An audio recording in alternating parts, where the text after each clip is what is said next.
Assalamu alaikum, I'm Aisha and you're watching SAMAA News.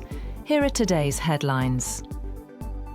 Tensions escalate in Gaza as Israel launches 20 airstrikes and halts aid, accusing Hamas of violating a US-brokered ceasefire.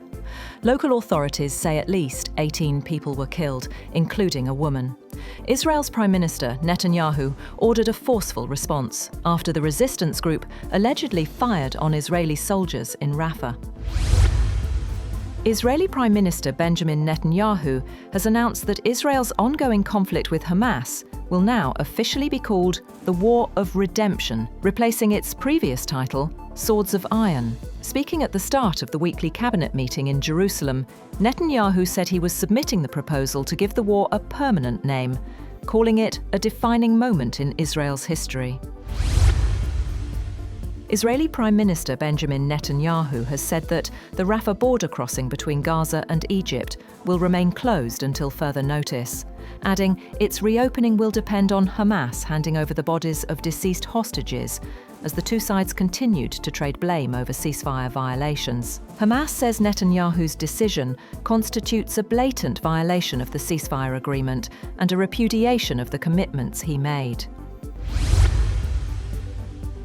An alliance between the Afghan Taliban and militant group Fitna al-Khawarij has been exposed after the arrest of a suicide bomber in South Waziristan. Frontier Corps Khyber Pakhtunkhwa South arrested the suspect from Kandahar, who revealed that young Afghans are being recruited and radicalized to target Pakistan's forces. He confessed that he was trained in South Waziristan under a commander named Ammar Hamas, who taught recruits how to carry out suicide attacks. The bomber said he realized during training that Pakistani soldiers are also Muslims and such attacks are religiously forbidden.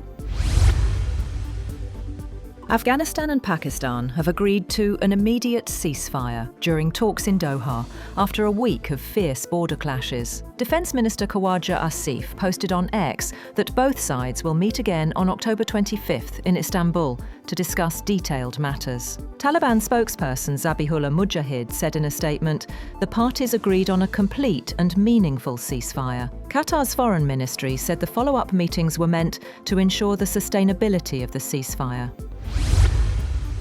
US President Donald Trump has announced that 2 survivors of Thursday's Caribbean strike are being returned to Colombia and Ecuador to face detention and prosecution in their home countries. The move, first reported by Reuters, spares the US military from complex legal challenges related to detaining suspected drug traffickers under the laws of war.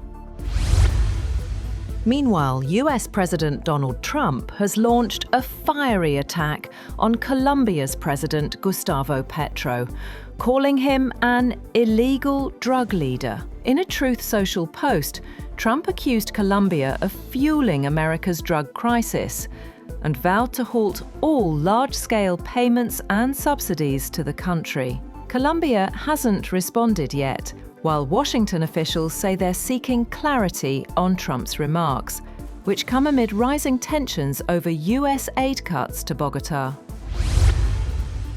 Protesters spanning all age groups have taken to the streets en masse for No Kings rallies across the United States, denouncing what they view as authoritarian tendencies and unbridled corruption of US President Donald Trump. Organisers expected millions of people to turn out by day's end at more than 2,600 planned rallies in major cities, small towns and suburbs, challenging a Trump-led agenda that has reshaped the government and upended democratic norms with unprecedented speed since he took office in January.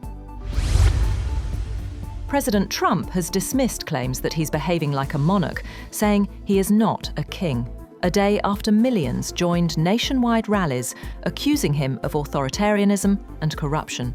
In an interview, Trump also addressed rising trade tensions with China, confirming plans to meet President Xi Jinping later this month in South Korea, after both sides slapped fresh tariffs and export controls on each other.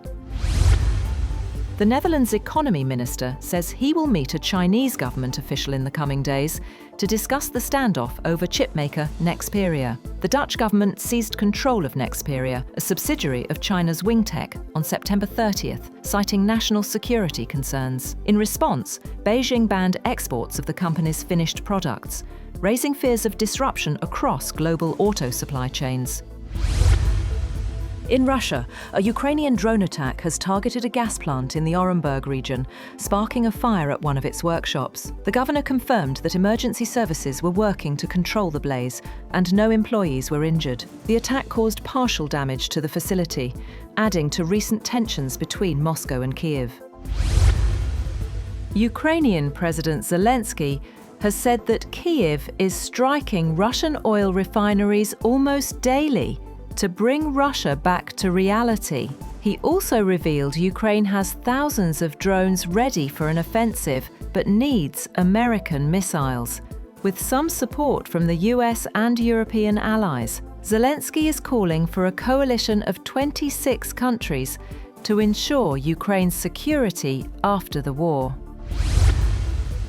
Pakistan marks a historic milestone in its space journey with the successful launch of its first hyperspectral imaging satellite, HS-1, from China. The satellite promises to revolutionize environmental monitoring, urban planning, and agricultural management across the country. The HS-1 hyperspectral imaging satellite is equipped with cutting-edge sensors capable of capturing data across 130 spectral bands, allowing for detailed observation of land, water, and atmospheric conditions. China has accused the US of stealing secrets and infiltrating the country's National Time Center, warning that serious breaches could have disrupted communication networks, financial systems, the power supply, and the International Standard Time. China's State Security Ministry said the US National Security Agency has been carrying out a cyber attack operation on the National Time Service Center. And the thieves who robbed Paris's Louvre this Sunday made off with 8 priceless objects. A 9th item, however, was recovered at the scene. Officials say the iconic Regent diamond, worth $60 million, was not targeted or stolen. That's all for now. For more updates, visit www.SAMAA TV. Thank you for watching SAMAA News.